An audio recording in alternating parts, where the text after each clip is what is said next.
There are many things that define us as Canadians. We eat chocolate bars, not candy bars. We drink soft drinks, not sodas. We drive on highways, not freeways.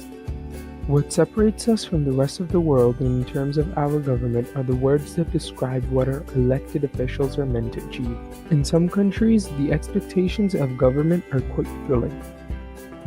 But Canada's Constitution Act of 1867 focuses on one phrase: peace, order, and good government, as indicating the kind of people we are. Peace, order, and good government do not come automatically. There is a system in place in this country that tells us how things work. Most countries have a constitution that sets down all the important rules for how a country operates, but Canada does not.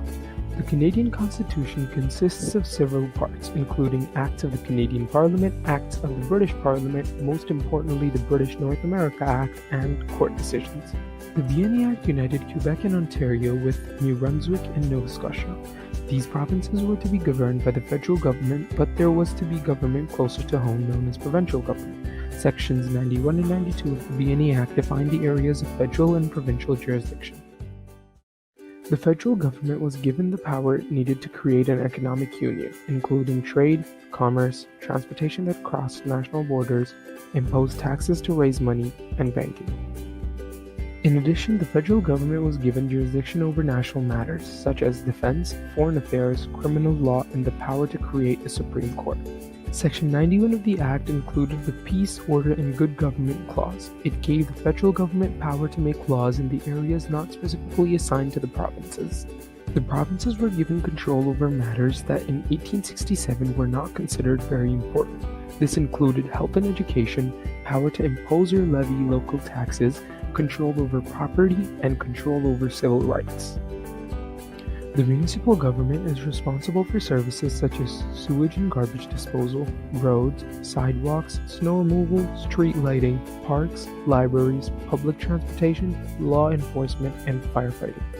Federal-provincial relations have always been a tug-of-war between provincial premiers who want enough power to look after the affairs of the people in their province and the Prime Minister who wants enough power to look after the affairs of all Canadians. Since World War II, the federal government has always wanted to assure that all Canadians get the same access to services. So it divides its tax dollars unequally. It gives more money per person to a province like Newfoundland than it does to a richer province like Ontario. This is known as equalization. The federal government also gives money to provinces for healthcare services and universities to offer scholarships and run research projects. The Constitution Act was not a perfect document. Perhaps its biggest flaw was the lack of an amending formula. The only way to do that was through an amendment from the British Parliament. The federal and provincial governments discussed this issue in the early 1980s, but the politicians could not agree on an amending formula. But with Ontario and New Brunswick's support, Pierre Trudeau decided that Ottawa would act itself without permission from the provinces. The court strictly ruled that Ottawa could act on its own. This led to the federal government and 9 other provinces agreeing on an amending formula, while Quebec's separatist premier, Reine Lévesque, did not agree. The Canadian Constitution also has a Charter of Rights and Freedoms. A right is simply a claim. There are many rights we have as a citizen of Canada. Canada's Charter of Rights and Freedoms also includes many freedoms that we have as a citizen of Canada. Thank you for watching our video on how Canada maintains its peace, order, and good government.